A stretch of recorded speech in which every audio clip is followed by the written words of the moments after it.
अस्सलाम वालेकुम दोस्तों, तुसीं देख रहे हो अपना पंजाब टीवी ते मैं तुहाडा मेज़बान अफजाल अहमद। सब तो पहले अपने चैनल को करो सबसक्राइब ते नाल ही लगी हुई घंटी नूं दबाओ क्योंकि साडी लेटेस्ट और बेहतरीन वीडियो साडे दोस्तों तक पहुंचे सब तो पहले। लो जी दोस्तों, वैसे अपना पंजाब टीवी ते माशाअल्लाह एक बैड सेल की है। साडे बहुत ही अच्छे सब्सक्राइबर ने अब्दुल रशीद साहब जनाब कसूर तो उन्होंने जनाब बैड साडे तो परचेज की है। बैड की लदाई कराने लगे।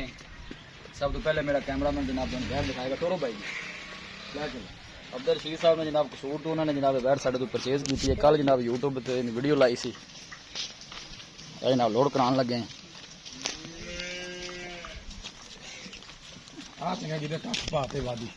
कख वाधू पाई देने जानवर बे स्लिप नहीं हुंदा हुण तो पराली वाधू है जी। कोई सब ध्यान है जरा बन्ने जे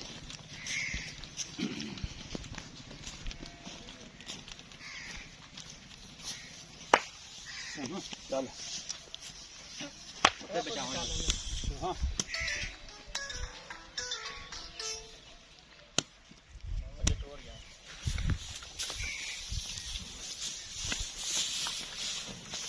ध्यान भी काका ध्यान है। लो जी अब्दुल रशीद साहब ने जनाब कसूर तो उन्होंने जनाब साढ़े को परचेज की है।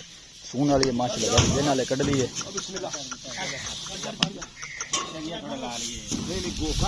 बस चढ़ गई के चलो पीछे हो जाओ पीछे हो जाओ। लो जनाब लदाई करा दी है। बड़े अच्छे भाई अब्दुल रशीद साहब